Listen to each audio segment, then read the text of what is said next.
1, 2. Okay.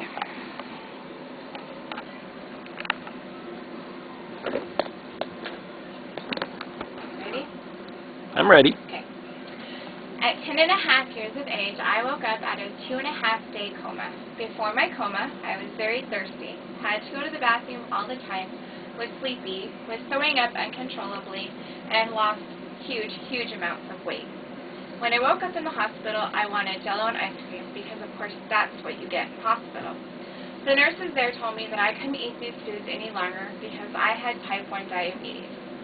After living with type 1 diabetes for 23 years, I can tell you that it's difficult, it's upsetting, it's life-threatening, and it doesn't ever go away.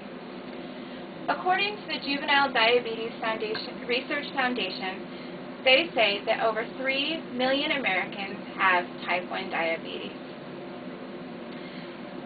Type 1 diabetes is an autoimmune disease.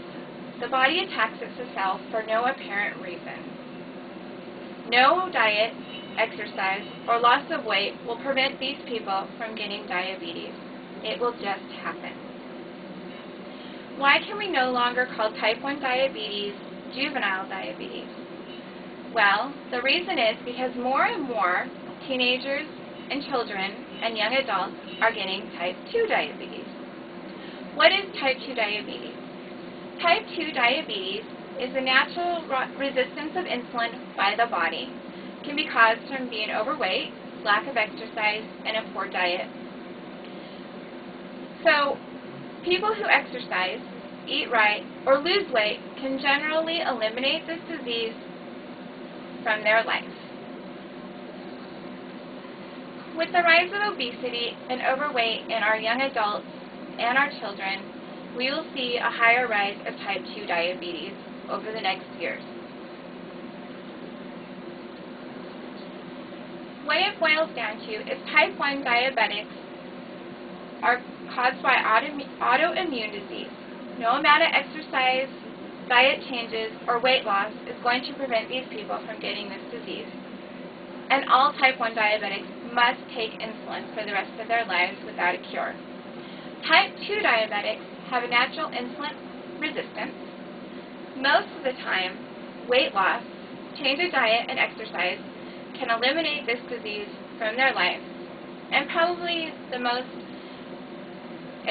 biggest advantage to this disease would be that they usually don't have to take insulin, but can get away with taking an oral medication to regulate their glucose. The reason that I felt that people needed to understand the difference between type 1 and type 2 diabetes is because in the media right now, you hear many times that they say, just by changing your diet, losing weight, and exercising, you can prevent diabetes or even get rid of it. This simply isn't true. For the type 1 diabetics, no matter what we do, we will never get rid of this disease without a cure. A lot of people who see me on the street that I tell that I have diabetes to, their first comment is, but you're not fat. You're right, I'm not. But I don't have type 2 diabetes, I have type 1 diabetes, and no matter how much weight I lose, it's never going to change. The fact of the matter is that people will generalize type 1 diabetes with type 2 diabetes and believe that they're the same disease.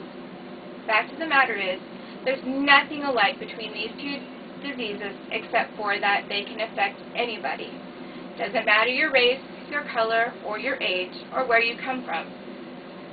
I think that if you can eliminate this disease out of your life by diet, exercise, and weight loss, that you should.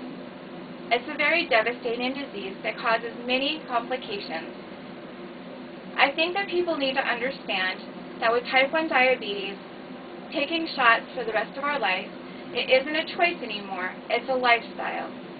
For type 2 diabetics, they take their oral medications and they do the best they can with losing weight. In the end, I think that people just need to realize that just because you see the skinny person walking down the street doesn't mean that in some way, shape, or form there's nothing wrong with them. Those people too, like me, can have type 1 diabetes.